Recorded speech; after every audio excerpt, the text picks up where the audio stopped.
forget to subscribe my channel Hang Duk Mana. Sas. Assalamualaikum, selamat datang lagi ke channel Hang Duk Mana. Mari kita dengar respon Datuk Kamal Amir terhadap speaker menolak unsur tergempar yang dibawa oleh ahli Parlimen Machang Wan Ahmad Faizal Wan Ahmad Kamal.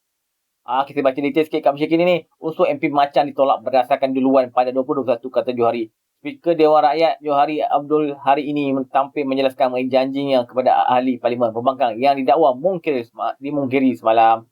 Okey, mari kita dengar respon daripada Datuk Kamal Amir. Dia akhirnya tak komen macam biasa. Menarik, sebelum perbicaraan saya nak mengulas apa yang dilontarkan oleh Sri Anwar Ibrahim saya. Hari ini yang di-Ketua Dewan Rakyat Tan Sri Johari Abdul, beliau telah pun menolak usul tergempar yang dikemukakan oleh ahli Parlimen Machang kerana bagi memberi laluan kepada Peguam Negara menjelaskan keputusan mereka. Keputusannya melepaskan tanpa membebaskan Datuk Seri Dr. Zahid Hamidi berhubung pertuduhan yang dialami partinya. Bagaimanapun, Datuk Tan Sri Johari tidak memberi alasan menolak usul tersebut daripada dibahaskan. Ini timbullah masalah saudara awal lagi sebelum Datuk Seri Anwar Ibrahim membicarakan, membentangkan usul-usulnya, ada pembalahan. Jadi sebenar-benar saudara, saya betul-betul lah, saya amat jelik lah petang pagi tadi.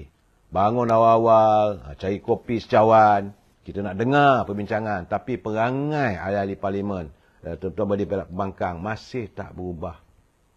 Masih tak berubah.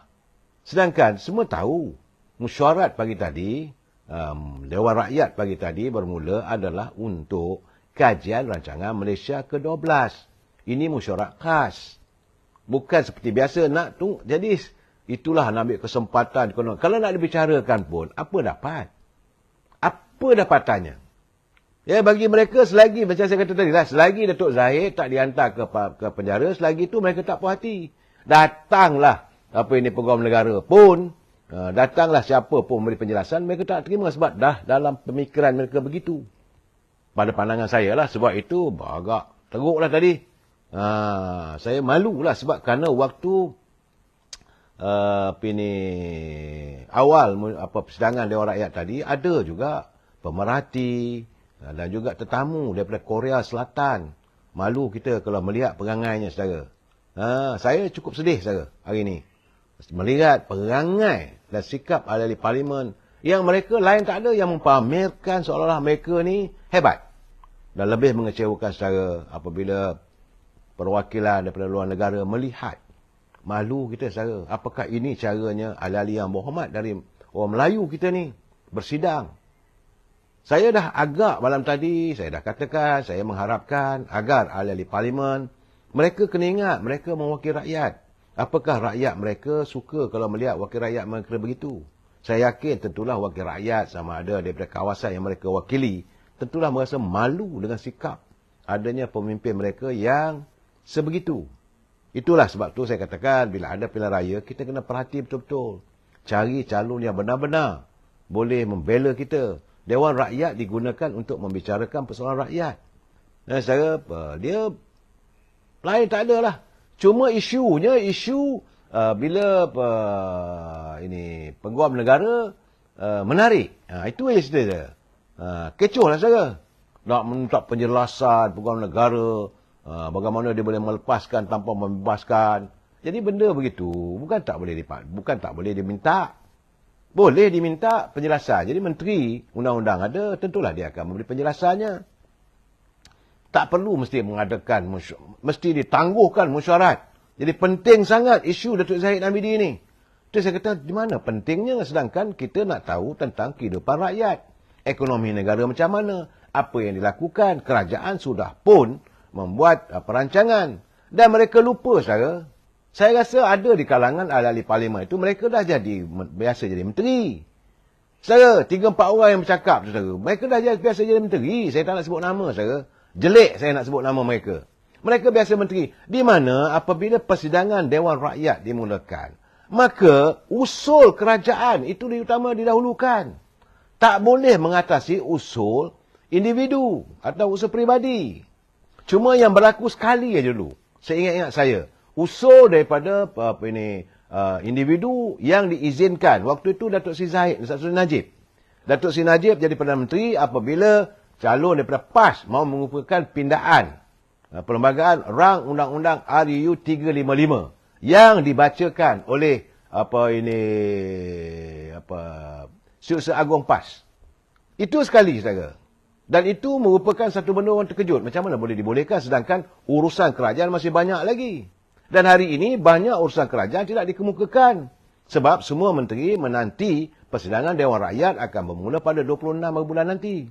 Bukan hari ini. Hari ini adalah mesyuarat khas membincangkan soal tentang rancangan Malaysia ketiga. Ke-12, saudara. Itu sebenarnya, saudara. Jadi saya memang kecewa. Bagaimana kita tunggu lagi, tengok masuklah lagi, saudara. Apakah mereka masih lagi nak mempamerkan sikap keburukan berpolitik. Sebab itu saya katakan, sampai bila orang kita nak berpolitik sepanjang masa, akhirnya kehidupan rakyat tidak disantuni, saudara.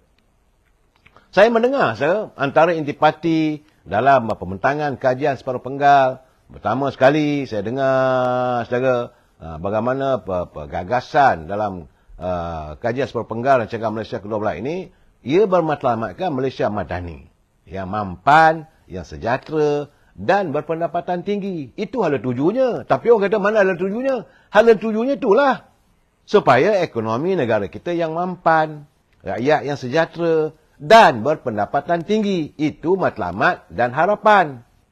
Tapi saya dengar juga ada kalangan pengamal media, mereka mengatakan tak ada hala tuju. Saya kata kenapa tak pergi dengar elok-elok. Kemudian rancangan Malaysia ke-12, pihak kerajaan sekarang ini merestui usaha kerajaan untuk merancang dan melaksanakan agenda pembangunan negara. Saudara, dan yang dijajarkan semula dengan visi ekonomi madani. Saudara. Pertama sekali, kerajaan komited untuk membelanjakan sekurang-kurangnya 90 bilion setahun. Dalam tempoh 5 tahun, jadi 450 bilion, saudara. Kerajaan akan membelanjakan sepenuhnya peruntukan 400 bilion di bawah rancangan Malaysia ke-12 dan menambah shilling daripada 400 bilion yang dijajarkan, yang disasarkan oleh Perdana Menteri tahun dulu. Kali ini ditambah dengan 15 bilion, menjadikan keseluruhan untuk menjayakan rancangan Malaysia ke-12 ini sejumlah 415 bilion. Kemudian ia adalah untuk membiayai bidang keutamaan rakyat, membiayai mutu pengurusan, menyasarkan semula subsidi bagi menampung keperluan asas rakyat. Begitu juga dasar inovasi sosial yang akan dilancarkan, saudara. Kerajaan akan membangunkan dasar larangan ekspor bahan mentah nadir. Ini yang buat orang marah juga, gamak saudara. Nadir yang jadi isu besar di Kedah tu, saudara. Kali ini kerajaan madani mengatakan dia tidak lagi mengizinkan bahan mentah itu terus diekspor. Dia mesti ada hilirannya. Maksudnya, nadir ini hendaklah diproses, hendaklah dijadikan bahan. Kononnya katanya dapat jadikan alat telekomunikasi, boleh jadikan sebagai gunakan untuk macam-macam benda boleh dijadikan, maka mestilah diwujudkan kilang untuk melaksanakan proses nadir bumi ini. Tidak bolehlah tanah itu, nadir ni, terus dihantar ke luar negeri. Kerajaan menghentikan. Ya, Malaysia akan mengajukan persidangan antarabangsa, saudara, mengenai ekonomi dan kewangan di Kuala Lumpur pada bulan Disember ini, saudara. Jadi, dalam keadaan begini, kerajaan sediakan dana sejumlah 346 juta dalam tempoh RM12 ini untuk menarik penglibatan golongan belia dalam aktiviti kreatif yang menawarkan pendapatan tinggi. Itulah dia punya hala tuju, saudara. Peruntukan sejumlah 346 juta untuk menarik penglibatan golongan belia dalam aktiviti kreatif. Saudara, dan kerajaan akan membelanjakan sepenuhnya, saudara. Anjakan baru ini, bagi saya lah, antara juga sejumlah 11 projek. Ini kepada teman-teman yang terlibat dalam sektor pembinaan, saudara. Sebanyak 11 projek pengangkutan dan logistik baru diperkenalkan untuk memastikan pembangunan infrastruktur negara yang mampan dan berdaya tahan. Projek-projek berkenaan adalah pembinaan lebuh raya Pen Borneo Sabah, fasa 1B. Akan diteruskan lagi. Jadi mana-mana kontraktor ni, inilah masanya, masuklah tender. Yang kedua, projek transit aliran ringan LRT Pulau Pinang. Kemudian perluasan lapangan terbang antarabangsa Pulau Pinang. Ketiga, pembangunan semula lapangan terbang Sultan Abdul Aziz Shah di Subang.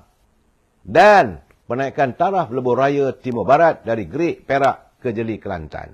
Jadi kalau teman-teman yang ada syarikat, masuklah. Getinya sekarang ni, ini adalah cuba spill over kegiatan ekonomi yang akan dirancangkan untuk merancakkan ekonomi saya.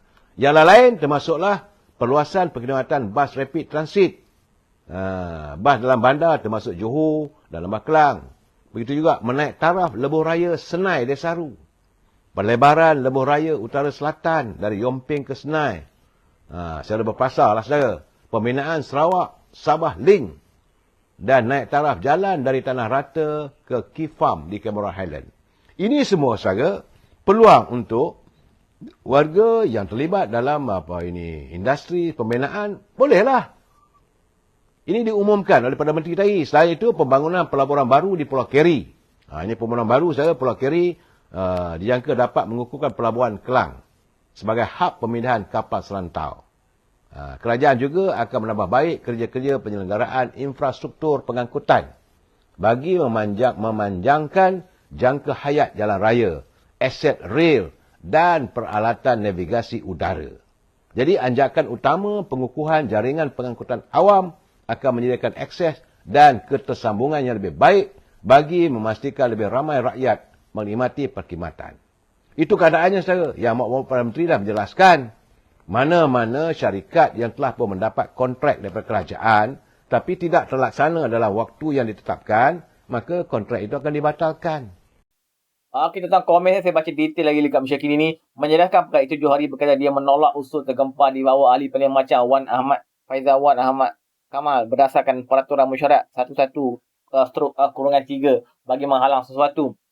Usul yang dikemukakan di bawah peraturan mesyuarat 18/1 ditolak. Dia tidak berjanji untuk memberi ruang kepada wakil rakyat membangkang bercakap mengenai usul berkenaan selepas pembentangan kajian separuh penggal KSP Rancangan Malaysia ke-12 oleh Perdana Menteri Datuk Seri Anwar Ibrahim. Saya sebut kepada Arau dan Macang, saya kata selepas itu akan beri ruang. Maksudnya dalam tempoh 6 hari persidangan ini yang berhormat boleh bercakap, katanya di Dewan Rakyat hari ini. Okey tuan-tuan, apalah dia orang ni dah mahkamah keluar dah buat keputusan untuk Datuk Seri Zahid Hamidi. Dia orang nak berbahas dalam Dewan Rakyat tu buat apa? Macam-macam tak puas hati. Yang Ki Muhyiddin dilepaskan tu tak naklah dia orang bahas. Tak tahu nak kata apa kat dia orang. Memang hati tak puas hati lagi dia orang ni. Okey, mari terus menyokong kerajaan Bodan dan pimpinan Ibrahim. Assalamualaikum.